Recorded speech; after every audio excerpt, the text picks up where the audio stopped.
Maka dikatakan, ini yang lebih dahsyatnya, dan ini jangan dipahami sama orang. Inna rahmatah la tanzil ala qaumin fihi qati'ar rahimi. Perhatian kalimatnya. Ini hadis Nabi deh. Inna rahmatah la tanzil ala qaumin fihi qati'ar rahimi. Sesungguhnya rahmat Allah enggak bakal turun kepada satu kaum kalau di tengah-tengahnya ada orang yang putusin tali silaturahim. Dengar. Jadi sebabnya itu rahmat nggak turun, ada orang. Jadi bukan semua putusin, bukan dia, bukan. Sebabnya dia satu kampung nggak dapat rahmat. Ini hadis Nabi deh. Tolong dipahami. Bapak tahu rahmat? Tahu rahmat nggak? Paling tahunya rahmat Taylor doang kan. Suka jahit jin. Makanya jin takut media itu, takut dijahit. Ini benar saya ngomong ini. Bapak tahu rahmat? Antum kita misalkan, kita kiaskan saja dengan Ramadan. Tahu Ramadan? Ramadan awaluhu rahmah. Pak, orang Johornya nggak sembahyang, asar nggak sembahyang, maghrib dia mandi, isya dia jamaah. Sop pertama pakai soban jadi Bilal terawih. Ada yang begitu? Ada yang begitu? Ada. Bayangkan siangnya masih nggak sembahyang. Itu rahmatnya Allah tuh. Apa itu rahmat? Rahmat itu yang susah ibadah jadi gampang ibadah, itu rahmatnya Allah Ta'ala. Bayangin masih diakal nggak nih? Paginya masih mancing, ya. Pagi ini di kampung saja tadi. Paginya masih mancing, sorenya masih benerin pancingan. Maghrib dia mandi, isya dia paling sok depan pakai sorban jadi Bilal. Sallu sunat tarawih. Aji pengen ada orang ini. Mantap pengen ada orang ini. Ini bukan cuma ngomong. Di kampung saya terjadi ini. Ini rahmat min Allah Ta'ala jalla jalaluh. Kalau rahmat Allah nggak turun, gara-gara satu kampung, gara-gara ada yang mutusin tali silaturahim, satu kampung nggak dapat semua. Kata Imam Al-Haddad, undur, perhatikan. Idza kanat rahmatan ala qaumin fi kalau dalam satu kampung enggak turun rahmat gara-gara dia. Fa kaifa maqtullah ilaih. Bagaimana murkanya Allah bagi orang? Wa iyyahu min kulli syarr. Dan diputuskan dia daripada setiap kebaikan oleh Allah Taala. Orang yang tahu silaturahim gitu. Contoh, rumah samping sini nih. Berantem nih tetangga nih. Dia enggak mau lewat depan rumah, dia muter mendingan jauh. Bener enggak? Tetangga potong kambing dikasih daging, najis gue makan. Gak mau. Daging.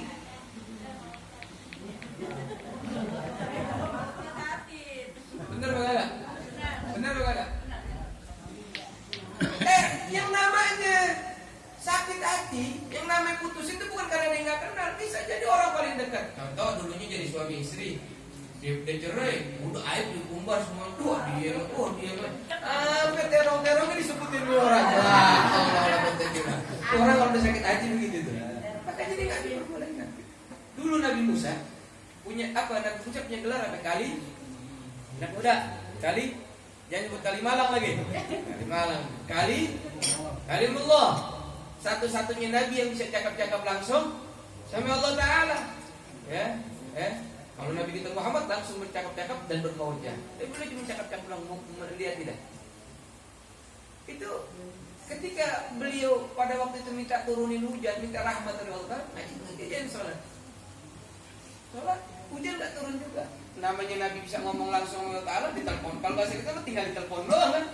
Ya Rabb, kenapa ini nggak bisa turun hujan? Kata Allah Taala, ya Musa, sungguh di tengah-tengah kalian ini ada orang yang lagi berantem, adu domba, yang putusin tali silaturahim. Tiba-tiba Nabi Musa ngomong sama Allah Ta'ala, ya Rabb, siapa itu? Biar aku usir dari golonganku. Nabi Musa udah marah aja. Nah ini pelajaran buat kita. Kata Nabi, kata Allah Ta'ala, Musa, Ani kujurin ente, Ani ngajarin ente, biar kagak mutusin tali silaturahim. Kenapa ente ngajarin Ani berantem sama dia dan mutusin tali silaturahim? Ada dengan hamba Ani. Diam Nabi Musa. Akhirnya Nabi Musa diri ngomong di hadapan jamaahnya. Ayo hadirin, wahai hadirin sekalian, mari sama-sama kita bertobat sama Allah Ta'ala dari dosa kita dan dosa putusin tali silaturahim. Semuanya tobat, belum gak lama turun hujan dari Allah Subhanahu wa Ta'ala. Lihat caranya itu. Jadi kalau ada masalah di antara kita, jangan kita ceritain masalahnya si Anu begini nih, si Anu nanti malah nggak mau datang. Ada apa itu dia nggak datang? Coba bawain pisang besok, pisang yang di sini nih, yang paling bagus mana? Coba kirimin buat dia. Masa iya sekali dua kali nggak dikirimin, masa dia kagak mau datang? Gitu caranya. Jangan gitu, mana itu orang emang dasar tuh otaknya kagak. Besok malah nggak jadi datang. Lihat kita belajar dari Allah Taala ngajarkan Nabi-Nya Sallallahu Alaihi Wasallam. Diajarin. Maka dari itu penting buat kita, Pak. Ini mutusin silaturahim ini perkara yang sangat besar. Bahkan dikatakan qati'ur rahim mal'unun walau mata fi jawfil Ka'bah.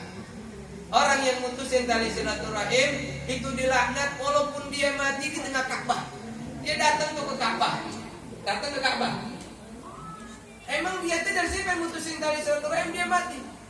Pak, Bapak tahu jemput Ka'bah, tengah Ka'bah tahu di mana?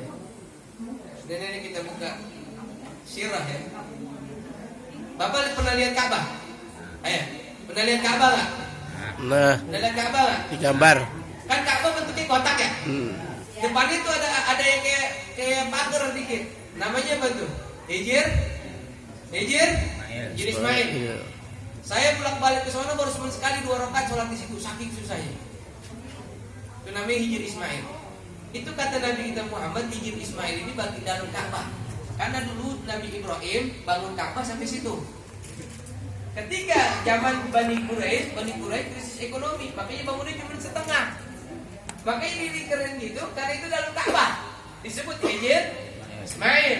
Orang yang sholat di situ kayak sholat dalam Ka'bah. Bapak sholat di pinggir Ka'bah itu sama kayak sholat 100.000 kali lipat ketimbang di masjid Bapak. Kira-kira top apa kagak? Paten apa kagak? Dahsyat apa kagak? 100.000 kali lipat. Gimana dalam Ka'bah di Hijir Ismail? Demi Allah, saya berkali-kali ke sana cuma 2 kali saya sholat 2 rakaat doang. 2 rakaat doang, belum pernah lebih dari itu. Itu pun cuma lagi 3, itu pernah nolongin, udah masuk dijaket ke orang. Itu juga 2 rakaat, pakai rokok, pokoknya pakai tumaknina kagak saya nggak tahu di sini lupa ada tuh. Saking gitu sulitnya sholat di situ. Bayangkan pahalanya berapa besar di situ. Itu andai kata tuh orang mati itu di situ, tapi dia niat putusin tali silaturahim. Kata Nabi kita Muhammad sallallahu alaihi wasallam, qati'ur rahim mal'unun walau mata fi jawfil Ka'bah. Orang yang putusin tali silaturahim,